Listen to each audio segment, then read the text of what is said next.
उत्कर्ष आपने कंप्लीट कर लिया सॉल्विंग?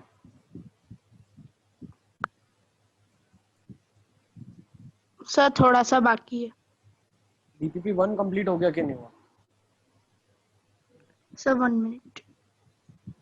चेक कर लो, डीपीपी 1 आपका हो जाना चाहिए था। डीपीपी 1 में कितने क्वेश्चन है? हार्डली 5-6। डीपीपी 1 में क्वेश्चन नंबर 4 में डाउट है, सो विल डिस्कस दैट। आप भी अपने डाउट्स निकाल लो। पंत ने मुझे भेज दिया है, और किसी के डाउट है देख लो। चलो, a parallelogram having all sides equal. तो पंत, जिसकी पैरेललोग्राम की सारी साइड्स इक्वल होती है उसको रोम्बस बोला जाता है। ठीक है, नेक्स्ट क्वेश्चन नंबर 5 देख लो। उसमें parallelogram with each angle right angle is called as a rectangle. ठीक है ना, यही तो प्रॉपर्टीज है रोम्बस और रेक्टेंगल की। ठीक है ना। नेक्स्ट, डीपीपी 2 में कोई डाउट है? डीपीपी 1 हो गया, डीपीपी 2 नो सर। कोई डाउट नहीं है। Kashish, Vaniya, no doubt. No sir, no doubt. No sir, no doubt. Utkarsh को भी कोई डाउट नहीं है। पंत को DPP 2 question number 8। Okay, DPP 2 question number 8 देखिए आप, क्या लिखा है उसमें। एक्स आपको ढूंढना है ना। सो if I draw the figure for you, figure is like this is 90,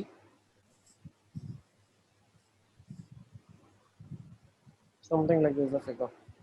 ये 70 बोला हुआ है, और ये 90 बोला हुआ है, और ये 60 बोला हुआ है, और हमें x ढूंढना है। तो देखो, सबसे एक इम्पॉर्टेंट चीज क्या है ना।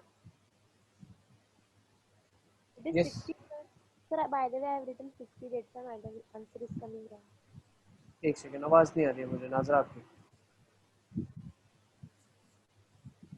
Sir, I have written 60, 50 instead of 60. That's why my answer is coming wrong. Okay, तो इसमें कॉन्सेप्ट आप क्या लगाएंगे? सम ऑफ एक्सटीरियर एंगल। ठीक है ना, देखो ये एक एक्सटीरियर एंगल है, एक्सटीरियर एक्सटीरियर एक्सटीरियर, और ये भी एंगल एक्सटीरियर है। तो अब पता क्या चल रहा है, ये एक स्ट्रेट लाइन है, एक 90 है, तो बचा हुआ भी 90 डिग्री हो जाएगा। सम ऑफ एक्सटीरियर 360 होता है, sum of exterior is 360 degree होता है। अब इनके एक्सटीरियर देखो, एक 90 हो गया, 60 हो गया 150, एक 90 हो गया 240, और एक 70 हो गया 310। तो एक्स कितना हो जाएगा? 50। एक्स कितना हो जाएगा? 50 degree. Is it clear? Next, DPP 2 में देख लेते हैं क्वेश्चन नंबर, ये हमने 8 देख लिया था। क्वेश्चन नंबर 9 देखते हैं। सर्च का डाउट है डीपीपी 2 क्वेश्चन नंबर 9। उन्होंने पूछा है find the measure of x. तो बेटा वापस से वही चीज लिखी है, ट्राइंगल के 3 एक्सटीरियर दिए हैं। अब एक्सटीरियर तो भले ट्राइंगल हो या कोई भी फिगर हो, उसका सम तो 360 होता है।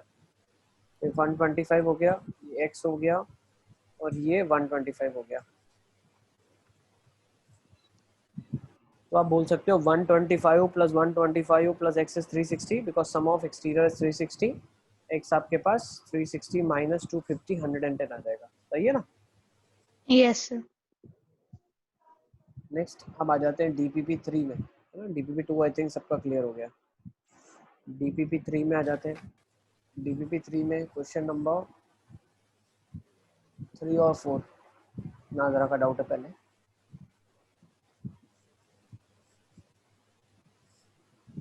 डीपीपी 3 क्वेश्चन नंबर 3 देखो बेटा, क्वेश्चन नंबर 3 में क्या दिया हुआ है? एक रेक्टेंगल दिया हुआ है ना। अब अगर आपने ध्यान से क्लास में समझा था तो मैंने ऐसा क्वेश्चन भी करवाया था एक आपको।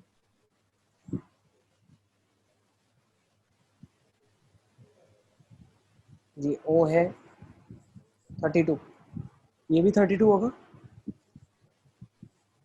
Yes, sir. Sir, वो मुझे समझ में आएगा कि 58 कैसे आएगा, पर फॉर्मूला क्या लगाना है?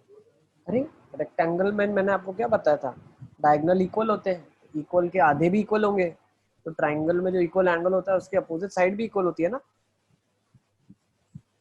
Yes, sir. तो सर हम स्टेटमेंट लिख के फिर आंसर लाना है। तो लिख दो ना आप स्टेटमेंट, अगर आपको लिखनी है तो लिख दो। लेट्स से ये ABCD आपके पास रेक्टेंगल है, ठीक है ना। Inner rectangle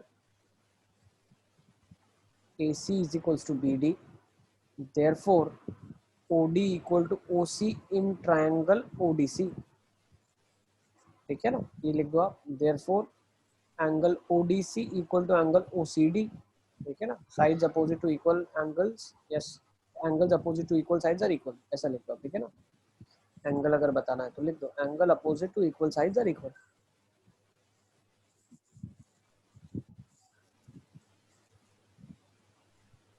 is it clear? ये पूरा हमने क्लास में किया हुआ था। क्लास में मैंने आपको बताया अगर एक रेक्टेंगल का एंगल दे दिया जाए तो आप सारा का सारा निकाल के बता सकते, हाँ सर। ठीक है ना।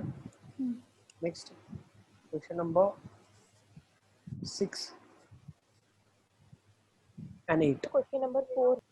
4 भी है। अच्छा 4 में क्या लिखा है, x plus y plus z plus डब्ल्यू। देखो सारे के सारे क्या दिए हुए हैं नाजरा, एक्सटीरियर एंगल दिए हैं।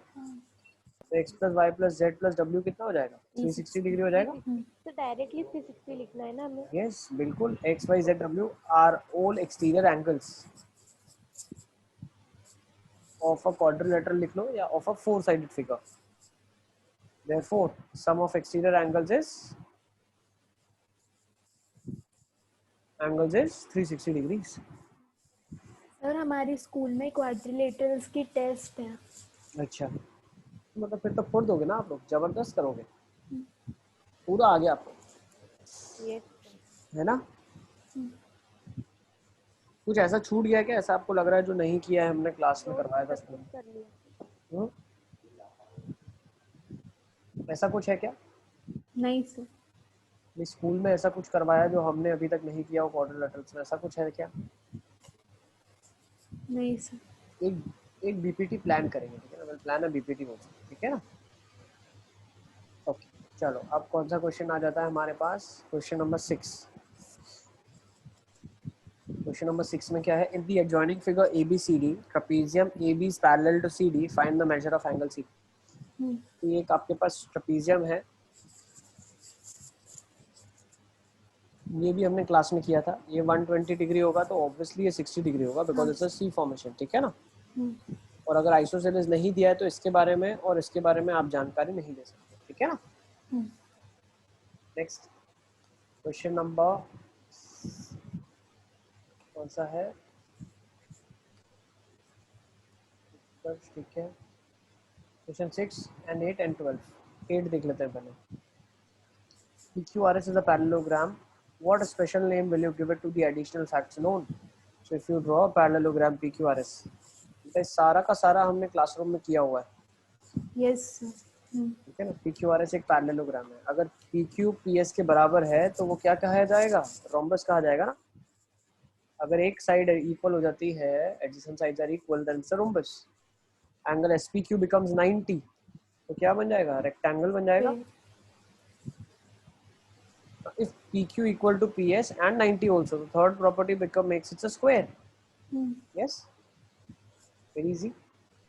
Next 9th question में आ जाते हैं। 9th question में क्या दिया, PQRS is a trapezium in which angle P equal to angle Q. Let me make a trapezium for you. It's a trapezium P, Q, R and S in which R actually यहाँ पे होना चाहिए तभी पूरा complete हो जाएगा। PQRS it should be like this.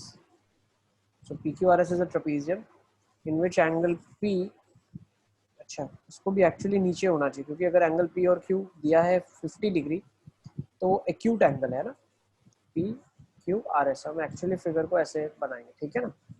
P 50 degrees है, Q भी 50 डिग्रीज है। What are the measures of the other two angles? So obviously this has to be 130 degrees and this has to be 130 as well.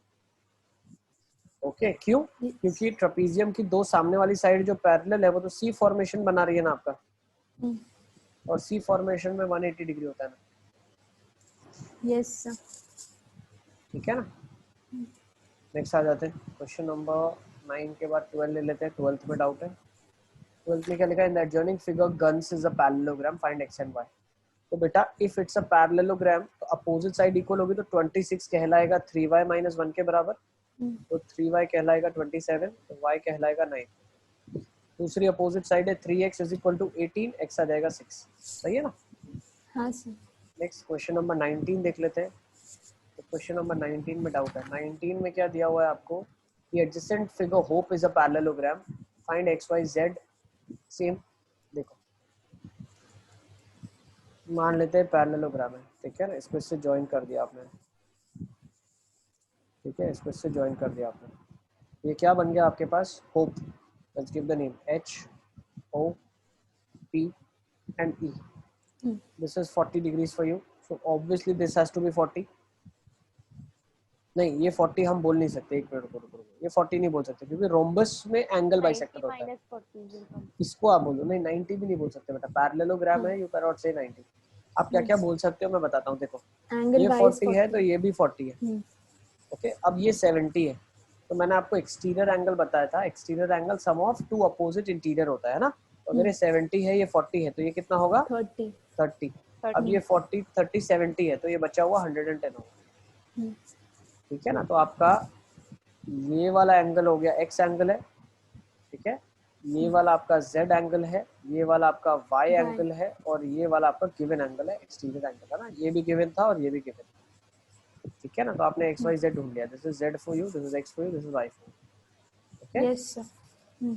Question जो doubt है that is nothing but 20th question. इसमें दो parallelogram बने हुए हैं, इसको भी हम एक बार देख लेते हैं. तो 20th क्वेश्चन को एक बार देखो. इसमें क्या दिया हुआ है, risk and clue are two parallelograms that we have. So let's take a risk parallelogram first. ये RISK, it's RISK. It's a parallelogram for you. Clue is another parallelogram for you. So let's say this is another parallelogram. ठीक है ना. ये parallelogram बन जाएगा CLU and E. So this is another parallelogram for you. This is given to you as 120 degrees and you need to find out what x angle will be equal to. तो देखो अगर ये 120 है तो मैं बोल सकता हूँ ये वाला एंगल कितना होगा. एक सेकेंड, ये वाला एंगल कितना होगा, ये वाला.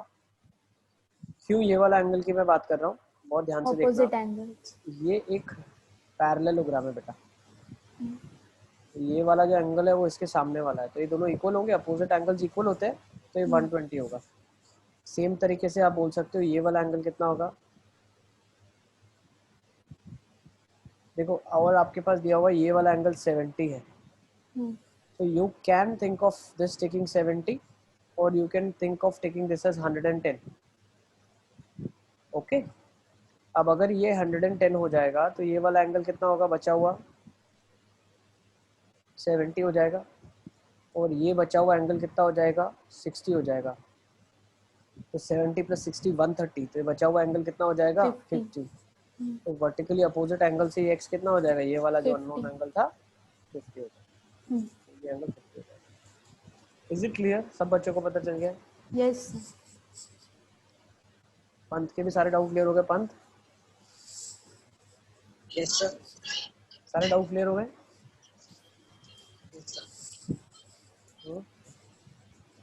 All doubts are clear. Utkarsh, कोई डाउट है तुम्हारे पास और?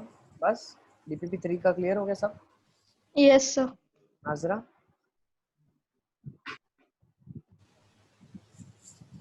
Yes sir, my कशिश के भी doubts are clear. कशिश का कोई डाउट बचा है? doubts are also clear. Okay, तो DPP 3 तक हमने डन कर लिया. Let's move on now. DPP 4 में आ जाते हैं. अब DPP 4 के क्वेश्चंस हुए कि नहीं आपसे? DPP 4 के क्वेश्चंस हाँ सर हो गए. Yes sir, done.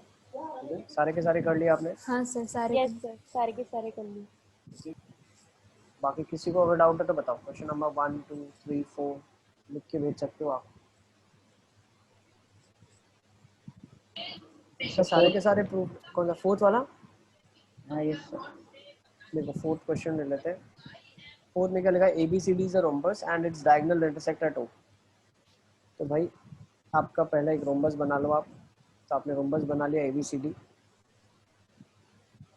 पता क्या चला, BD और AC इंटरसेक्ट करेंगे. तो हमें क्या पता है, BC और AD इंटरसेक्ट कर रहे हैं O पे. अब बोला क्या गया है, OB = OD होना चाहिए. OB = OD होना चाहिए. तो ये क्यों होगा भाई, OB = OD इसलिए होगा क्योंकि रोम्बस एक पैरेललोग्राम होता है ना. ओके, OB = OD क्यों होगा, क्योंकि एक रोम्बस पैरेललोग्राम होता है. या आप ऐसी भी प्रॉपर्टी लगा सकते हो, ये 90 डिग्रीज है, ये बराबर है और ये कॉमन साइड है. सो bye RHS, is it clear? By RHS you can say triangle ODC is congruent to triangle OBC. Is it clear? और इसने इसके बाद वही पूछा है, BOC और DOC को कॉन्ग्रुएंट प्रूफ करो. BC इक्वल टू CD क्यों होता है? रोम्बस में एडजेसेंट साइड्स इक्वल होती है, ठीक है ना। तो फर्स्ट वाला देखो यहाँ से प्रूव हो जाएगा, इसको आपने कॉन्ग्रुएंट प्रूव कर दिया तो यहाँ से CPCT से लिख सकते हो आप OC equal to OC, that is common. पहले लिख देता हूँ रीजन क्या है, कॉमन। नेक्स्ट एंगल O, ये बोल दो DOC,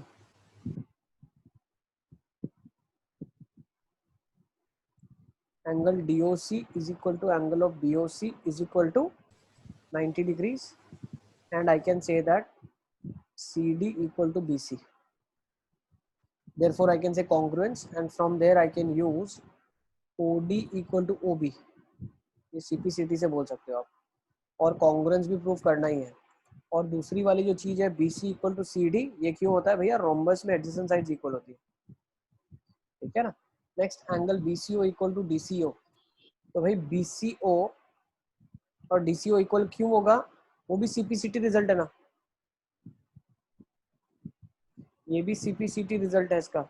एक रिजल्ट CPCT ये है, दूसरा रिजल्ट ये है। फिर triangle BAO congruent to DAO, तो भैया BAO और DAO, तो अभी इनको भी कॉन्ग्रुएंट प्रूफ कर दोगे आप। सेम जैसे ऊपर प्रूफ किए दो को, वैसे ही इन दोनों को कॉन्ग्रुएंट प्रूफ करेंगे सेम। कैसे कैसे? देखो कॉमन है, 90 डिग्रीज है, और अब ये तो इक्वल आपने प्रूव कर ही दिया है, तो इसको प्रूव कर दो आप, ऐसे ऐसे प्रूव हो जाएगा। ठीक है, लिख रहे हो ना मेरे साथ Pant? Yes sir. Angle BAO और DAO इक्वल कैसे होगा? CPCT रिजल्ट आ जाएगा ना भैया, ट्राइंगल्स कॉन्ग्रुएंट, तो एंगल्स विल बी इक्वल, है ना। Yes sir. और फिर क्या AC रोम्बस को एंगल A और एंगल C को बाइसेक्ट कर रहा है? हाँ यस, बाइसेक्ट कर रहा है। कैसे भाई? मान लो ये x था तो ये x हो गया, ये y था तो ये y हो गया, तो भैया जो दो y को दो इक्वल इक्वल y में डिवाइड कर दे 2y को, तो वो एंगल बाइसेक्टरी तो कहलाएगा। सिमिलरली आप प्रूव कर देना भाई ये वाला एंगल और ये वाला एंगल इक्वल है। कैसे? इसको कॉन्ग्रुएंट प्रूव करके। दिख रहा है जिसको मैंने हाईलाइट करा है, इसकी बात कर रहा हूँ मैं। ये वाले ट्राइंगल की हाईलाइट जो मैं कर रहा हूँ, येलो वाला, इनको जब कॉन्ग्रुएंट आप प्रूव कर दोगे तो आप ये वाला angle, let me take it with red, I'm talking about this angle would be equal to this angle, therefore you can prove that this diagonal also acts as an angle bisector, ठीक है ना। Yes sir. चलिए, I think TPP4 is also done as well. Let's go with drill के doubt भेज दो सारे के सारे। नाजरा के आ गए मेरे पास, बाकी सब बच्चों को भी अगर ड्रिल में डाउट है तो भेज दो आप, we'll discuss that as well, drill।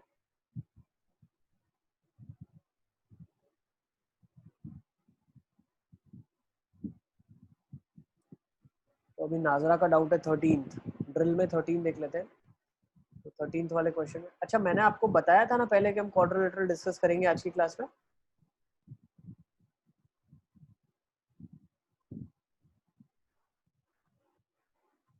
Yes और नो? यस सर, आपने बोला था। Yes sir. क्या बोला था मैंने? पूरा क्वाड्रिलेटरल कंप्लीट कर लेने के लिए कहा था आपको। Yes sir. Yes sir. Yes sir. ऐसा नहीं होना चाहिए ना कि हम डिस्कस कर रहे हैं, अटेम्प्ट नहीं करने दिए मैंने आपको, है ना। तो अटेम्प्ट करने के लिए मैंने कहा था। ओके, कशिश के भी डाउट्स आ गए मेरे पास, ठीक है।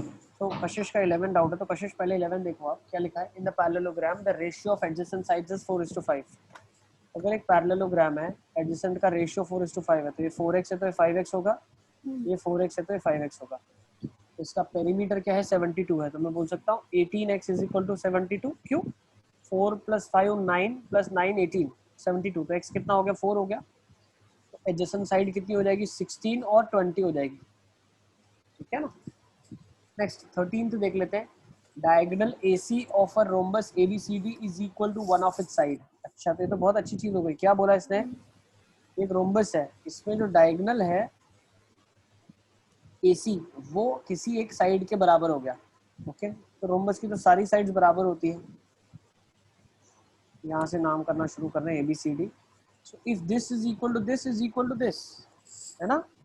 तो मैं बोल सकता हूँ इक्विलैटरल ट्राइंगल बन गया। So this would be 60 for me, this would be 60, this would be 60, this would be 60, this would be 60 and this would be 60।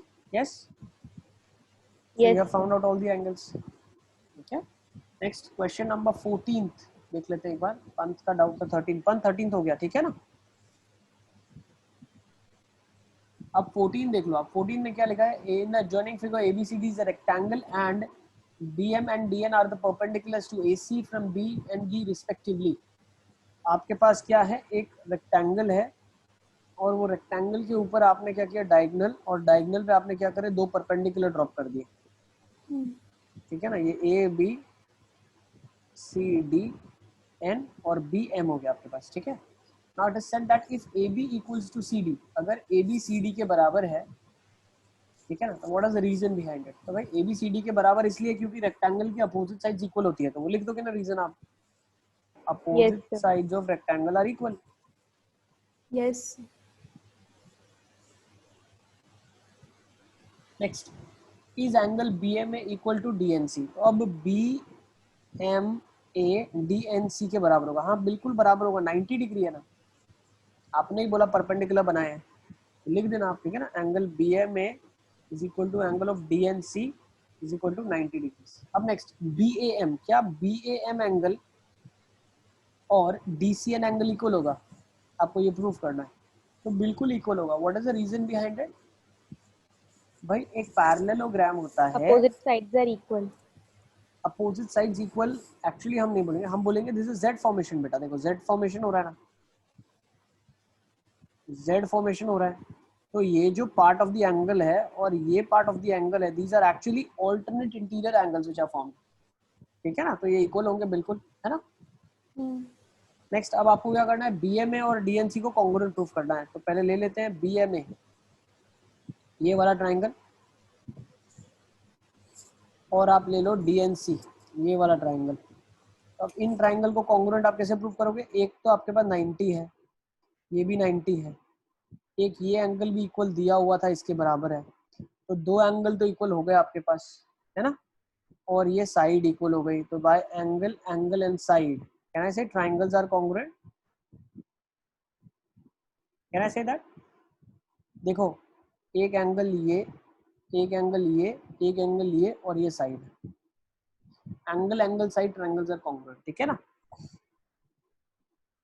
So, is B M equal to D N, तो क्या मेरा B M है वो D N के बराबर होगा, हाँ बिल्कुल बराबर होगा। अगर आपने प्रूव कर दिया triangle B M A is congruent to triangle D N C, आपने प्रूव कर दिया ना, बी एम ए और डी एन सी को आपने कॉन्ग्रुएंट प्रूव कर दिया, तो यहाँ से क्या मिला, देखो B M is equal to D N, ठीक है ना, ये क्या सीपी सीटी रिजल्ट ही है ना, बिल्कुल आप बोल सकते हो कि ये इक्वल है। अच्छा, इसको बोलने के लिए मैं एक और आपको बहुत अच्छी चीज बताता हूँ, देखो होता क्या है, बहुत ध्यान से समझना आप, ठीक है ना, you can also say it like this, you have a rectangle with you, अब मैंने अगर आपको याद है तो एक नोट लिखवाई थी, पता है, जो ट्राइंगल्स कॉन्ग्रुएंट होते हैं उनकी एरिया इक्वल होता है, याद है आपको। Yes, sir.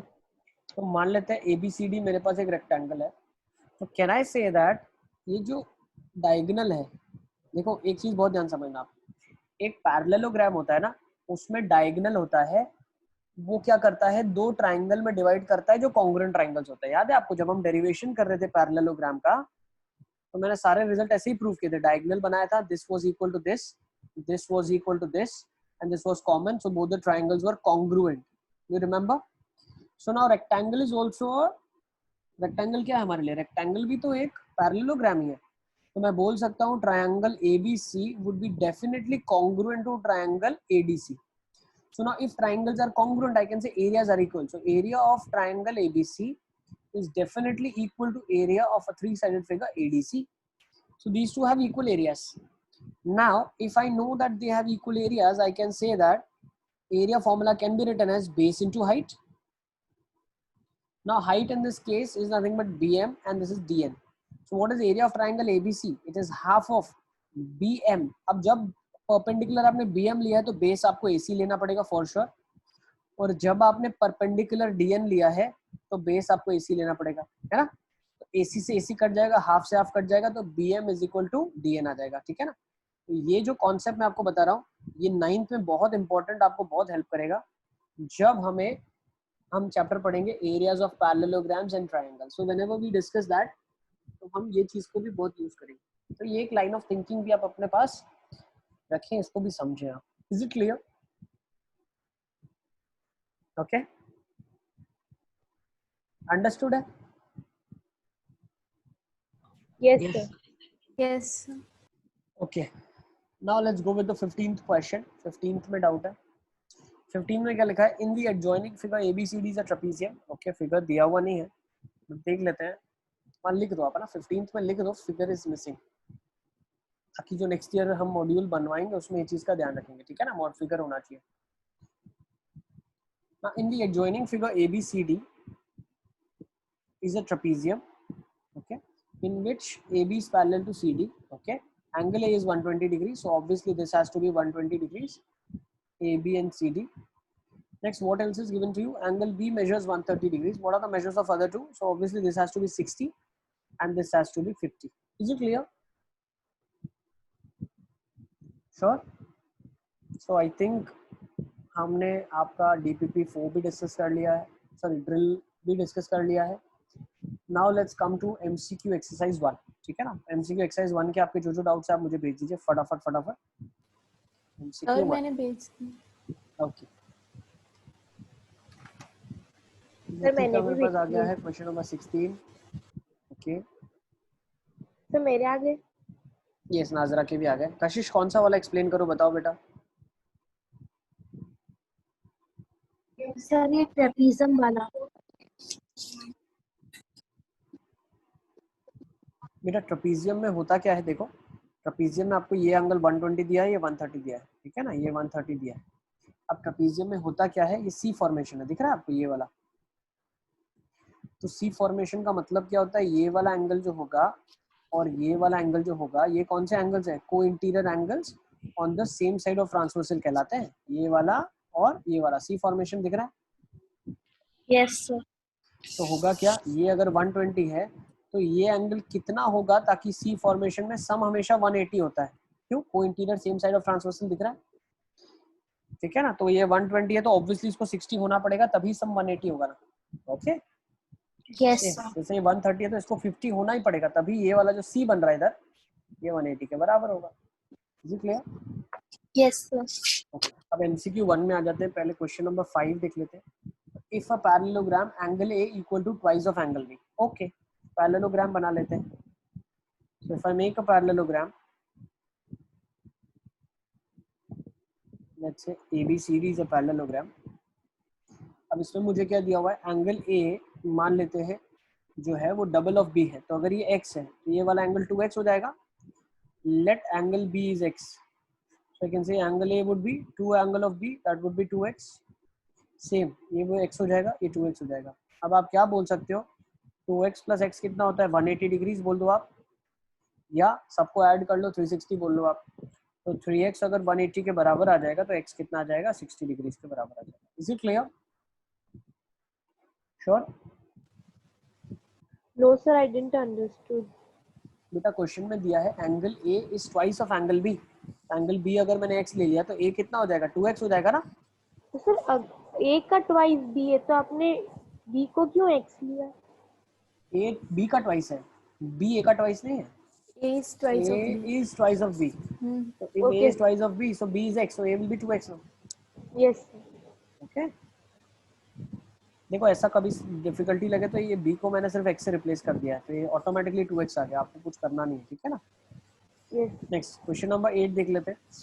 क्वेश्चन नंबर 8 में क्या दिया हुआ है? In a rhombus PQRS of side 4 centimetre if angle P is 60 degree then the length of QS. देखो अब आप क्या बोल सकते हो?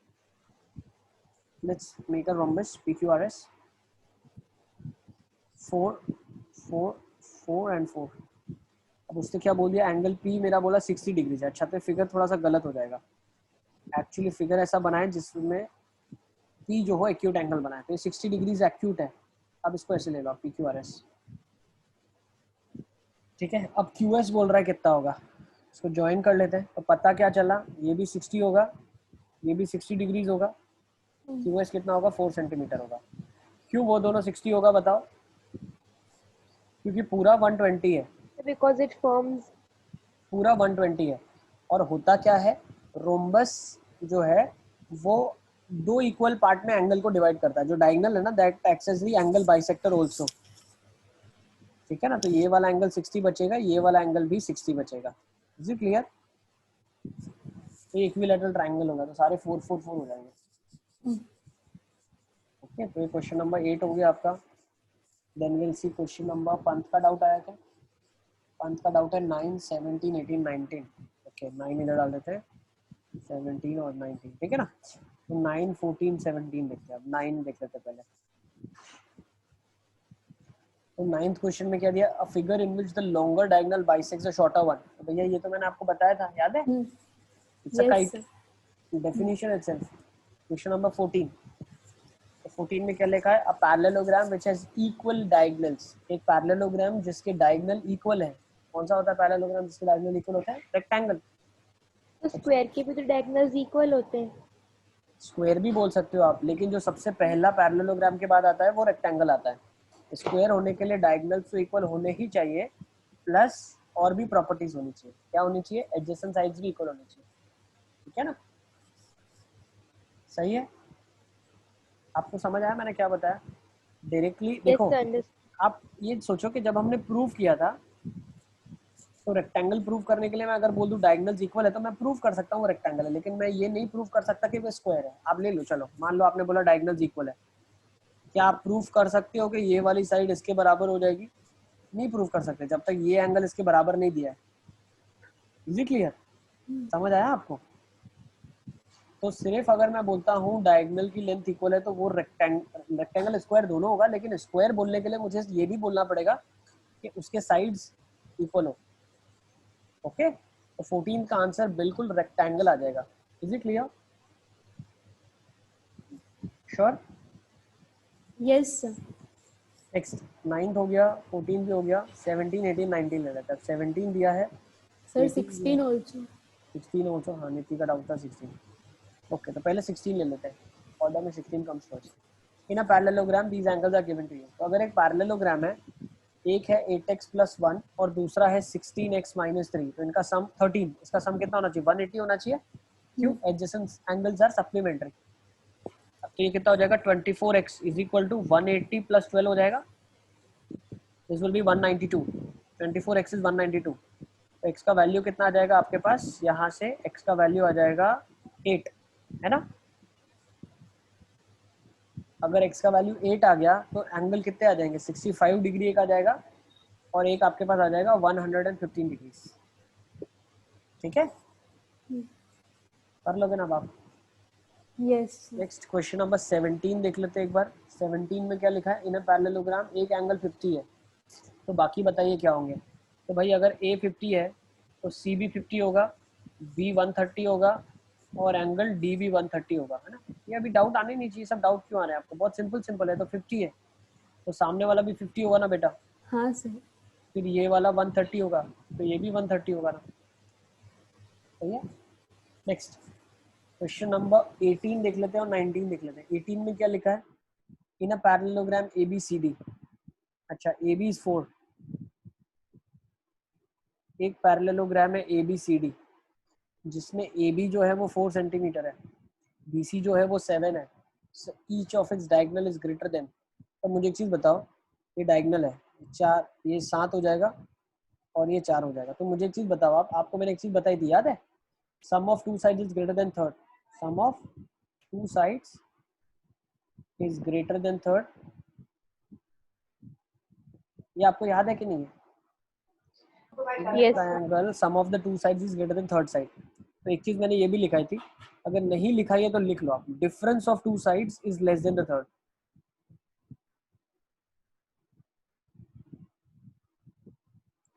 देखो कैसे मैं बोल सकता हूँ, ये तो बहुत आसान है। अगर फर्स्ट बोल दिया तो सेकंड बोल सकते हो आप। मान लो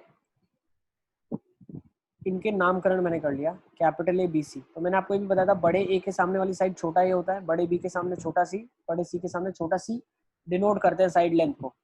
तो अगर मैं बोलता हूँ A + B C से बड़ा है तो मैं बोल सकता हूँ A बड़ा हो जाएगा C - B से। तो difference of the two sides is always greater than the third side. तो 2 का डिफरेंस कितना होगा? यहाँ पे 3 होगा, ठीक है ना। तो 3 जो 2 का डिफरेंस है, तो जो तीसरी साइड है वो ऑब्वियसली 3 से बड़ी होगी, ठीक है ना। So each of its diagonal is for sure, क्या बोल सकते हैं यहाँ से? देखो और क्या बोल सकते हैं, और sum of the two sides is greater than the third. तो हमारी जो डायगोनल होगा तीसरा वाला, let's say c is the diagonal for you, ये वाला, ठीक है ना, ये किससे बड़ा होगा, 4 से तो बड़ा होगा ही होगा। अच्छा अगर ये मान लेते हैं मैं 4 ले लेता हूँ, ठीक है ना, लेट्स से 4 ले लिया मैंने, ठीक है ना, उस केसेस में क्या हो जाएगा, sum of two sides will be greater than 7 and difference of the two sides. तो 4 - 4 अगर इस केसेस में लेंगे तो ये तो गड़बड़ हो जाएगा ना, ठीक है, समझ आ रहा है मैं क्या बताना चाह रहा हूँ आपको, ठीक है ना। तो 4 नहीं हो सकता, तो जो मेरी साइड है that has to be, side has to be greater, is it clear. देखो 4 और 4 है तो होगा क्या, अगर ये दोनों इक्वल हो गए तो ये भी इक्वल हो जाएंगे, ठीक है ना, ये दोनों इक्वल हो गए तो ये भी इक्वल हो जाएंगे, विच इज नॉट पॉसिबल। क्यों वो पॉसिबल नहीं है, क्योंकि भाई ये तो ऑब्ट्यूज एंगल है और ये तो एक्यूट एंगल है, ठीक है ना। तो फॉर श्योर मेरी जो साइड है वो 4 सेंटीमीटर से बड़ी होनी चाहिए, वो होनी तो 1 से भी बड़ी चाहिए, 2 से भी बड़ी होनी चाहिए, वो 4 से भी बड़ी होनी चाहिए, ठीक है ना। तो each of its diagonal is for sure greater than 4, तो आपका ए आंसर आ जाएगा। 19 देख लेते हैं अभी, the sum of the angles of a quadrilateral is 360 degrees, so D is the answer. Is it clear? तो हमने MCQ 1 तक डिस्कस कर लिया है, तो आज की क्लास को यहीं पे कंक्लूड करते हैं, ठीक है ना। From next time onwards we'll be discussing MCQ 2 onwards. Is it clear? Yes.